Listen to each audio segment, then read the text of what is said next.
La leçon 5.2, la représentation graphique des coordonnées, c'est une revue de l'utilisation du plan cartésien ou le plan XY, comme qu'on le nomme ici.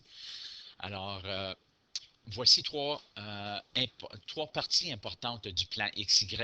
Bien, puis, premièrement, on parle de l'axe Y qui est vertical, l'axe X qui est horizontal, qu'on appelle aussi l'abscisse.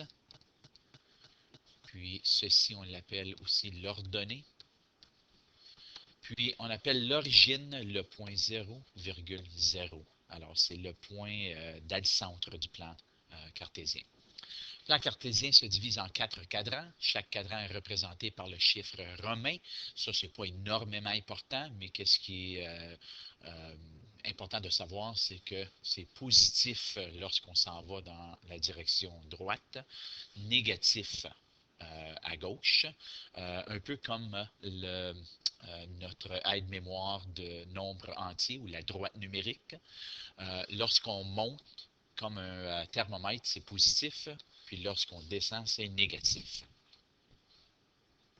Alors, tout comme il est possible d'indiquer une position avec le bout de ton doigt, il est aussi possible d'indiquer la position précise d'un point sur le plan cartésien XY.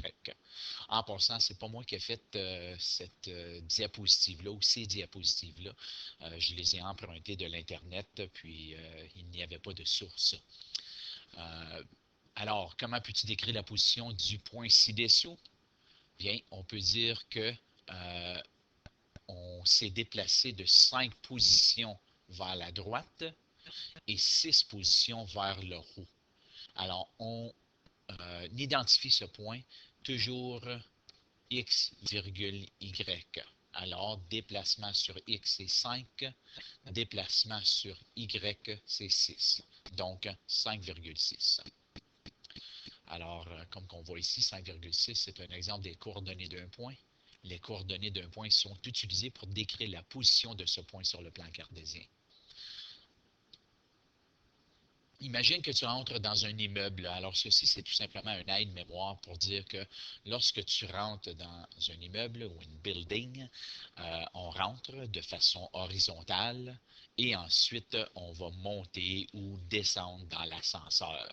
Alors, c'est juste un petit aide-mémoire pour dire que c'est toujours horizontal en premier et ensuite vertical, soit vers le haut ou soit vers le bas. Et c'est ceci indique les points suivants sur le plan cartésien. Alors, on l'a fait ici. Le premier point, moins 4 plus 6. Le deuxième point, plus 2 et moins 3. Le troisième point, moins 6 et moins 5.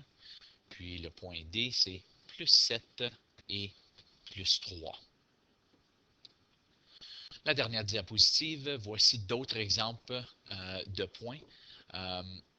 Pour E, on voit qu'il y a 5 déplacements horizontaux, donc la valeur de x est 5, mais comme qu'on voit, il n'y a aucun déplacement sur l'axe de y. Alors c'est pour ça que la valeur de y, c'est 0. Pour G, on s'est déplacé de moins 7, mais il n'y a aucun déplacement vers le haut ou le bas, donc on dit que la valeur de y est 0. Aussi, s'il n'y a aucun déplacement horizontal, mais seulement un déplacement vertical, on dit que la valeur de x est 0 et la valeur de y est 6, ou 0 déplacement horizontal et moins 3 dans le vertical. Alors, c'est tout pour cette leçon. Il n'y a pas de pratique à faire suite à ceci.